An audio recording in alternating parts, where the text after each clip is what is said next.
Okay, in this video we're going to start to take a look at some properties of definite integrals. These are also going to be on a handout that's with your sum formulas, so that the handout that has the sum formulas continues with some properties of definite integrals that you should be familiar with. With a lot of these, I'm going to be giving you the number that is associated with that property in the textbook. You do not need to know that this one is property 3 and this one is property 5 or anything like that. I only give you those numbers because that makes it easier to find them if you're looking for them in the textbook. Okay, but one property. Let's suppose that we have C is a constant and F is an integrable function. Now that's a new vocabulary word for us, okay? Integrable just means that we can integrate it, that the definite integral exists. So I'm going to say it's an integrable function over the interval from a to b, and that just means that the definite integral from a to b of f of x dx exists. Now, we defined this in terms of a limit of a Riemann sum. And we know when we take limits, sometimes a limit doesn't exist, okay? So we're saying if a function is integrable, the limit of the Riemann sum will exist. And very often we can sort of see just from looking at the function that it does seem like there's a definite amount of signed area between the curve and the x-axis. And so by inspection, it looks like, yeah, that limit is going to exist. But if our function did some sort of wacky stuff, it would be possible that the limit wouldn't exist.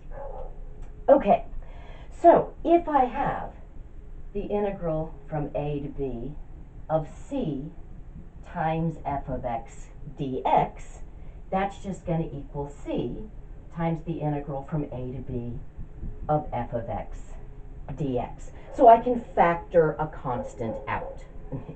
Now what I want to do is just talk a little bit about why that's true. I want to give two explanations, one a more geometric explanation and then one a more algebraic explanation. Okay. So if I were to think about it, let's just look at an example. Let's let f of x equal x. Let's let the interval from a to b just be the interval from 0 to 2. Okay. And let's let c be 3. Okay. So I'm going to just draw what we would have if we looked at the integral from 0 to 2 of x dx. So that's just my integral from a to b of f of x dx. So that would be this function here over the interval. Whoops. Let me draw in some tick marks. So we're going to 2, and then of course this point would be the point 2, 2. So we're getting this lovely triangle. It has a base of 2, and it has a height of 2 as well. Now, if I look at the integral from 0 to 2 of 3x dx,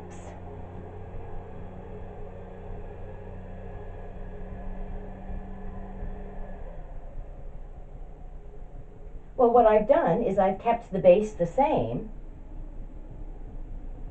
but I've tripled the height. This was tripling the height function. And if you triple the height, you're going to triple the area. Okay. So that makes sense just from a purely geometric perspective. Okay. Now, I can also think of this algebraically, because I know that the integral from a to b of c times f of x dx is the limit of a Riemann sum. So it would be the limit as n goes to infinity of the sum as I goes from 1 to n of c times f at xi star, whatever my sample point is, times delta x. This would be my area where this is the height and this is the base. Okay. So anytime I'm integrating, I'm doing two things. I'm taking a limit of a sum. But we have some nifty rules for limits and sums. So I know that I can take this constant and I can pull it out of the sum. So I could say this is the limit as n goes to infinity of c times the sum as I goes from 1 to n of f of xi star times delta x. That's just using the constant multiple rule for sums. But I have a constant multiple rule for limits as well. So I can pull that c out of the limit and say this is c times the limit as n goes to infinity of the sum as I goes from 1 to n of f of xi star times delta x. But this Riemann sum is exactly the one that I'd set up if I was just integrating f. So this is c times the integral from a to b of f of x dx. Now, I'm not so concerned that you can work through this proof. We essentially just proved this property. But I think it's helpful if you're ever wondering, can I do this with integrals? So if you remember that an integral is a limit of a sum, and look at what you want to do. Is it something that you're allowed to do for both sums and limits? If so, it's something that you're allowed to do for integrals. If it's something that you can't do for sums or you can't do for limits, probably you're not allowed to do it for integrals either. Okay, excellent.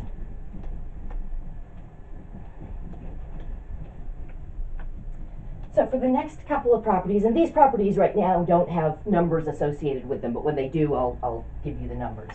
Okay. Oh, actually, maybe they do. Sorry.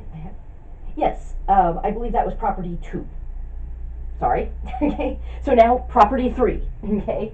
Let's let f and g be integrable. And again, that just means that the definite integral exists on the interval from a to b. Okay. If I wanted to integrate from a to b f of x plus g of x dx, well, I could just integrate from a to b f of x dx plus integral from a to b g of x dx. So I can break integrals apart over sums. I can distribute an integral over a sum like so. Not too surprising. For this one, let's start with the algebra.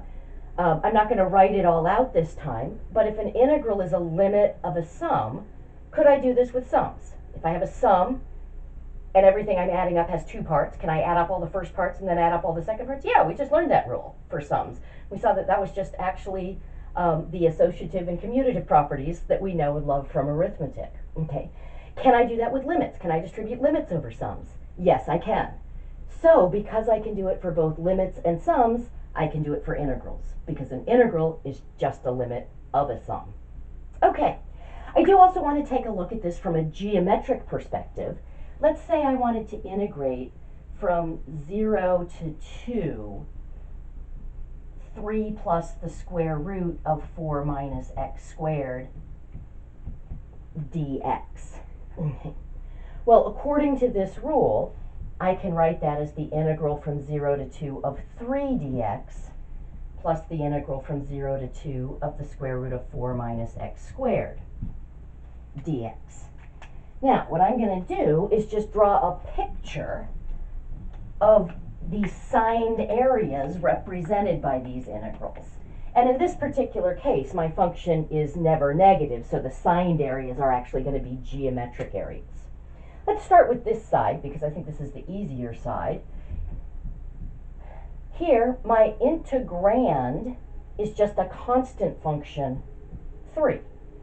So we're integrating from 0 to 2, 3. We're talking about the area of that rectangle right there. Now here, this one, I might want to remember that the trick is to write it out as an equation. Y is the square root of 4 minus x squared. If I square both sides, it starts to look more recognizable. Y squared equals 4 minus x squared, but y is bigger than or equal to 0, because in this equation there's nothing telling me that y can't be negative, but from this equation I can see that it can't be. Okay. And that's just x squared plus y squared equals 4, y bigger than or equal to 0. That's just a circle of radius 2, the top half. So this would go from negative 2 to 2. We were integrating just from 0 to 2. That's not drawn very nicely to scale. That's a little better. Okay, so we're getting just a quarter of a circle here. Now I can see just by geometry, this is going to be 2 times 3, that's going to be 6, plus this is going to be 1/4 of pi times 2 squared. So that's just going to be pi. I'm going to get 6 plus pi. Now if I look over here, this is just a vertical translation of this semicircle up 3 units.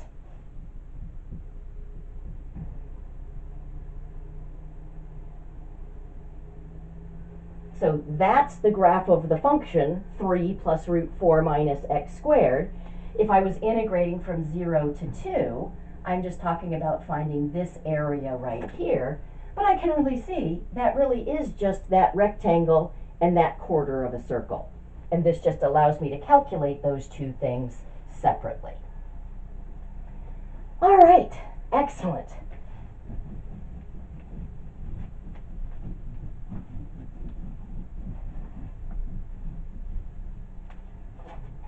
And property 4, integral from a to b of f of x minus g of x dx.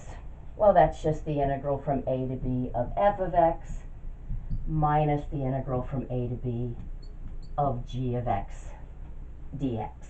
Okay. Same basic principle. I can do it for limits and sums, so I can do it for definite integrals. And essentially, I'm just subtracting areas here, so I can calculate each signed area first and then subtract. Okay, excellent. I want to just mention two things that are not rules. If I have the integral from a to b of f of x times g of x dx, that is not the integral from a to b of f of x dx times the integral from a to b of g of x dx. You might say, well, wait a minute, I can do that for limits. Yes, there is a rule that you can distribute limits over products. There's not a rule that you can distribute sums over products. So I can't do this for sums, and that means I can't do it for integrals. Same thing with division problems.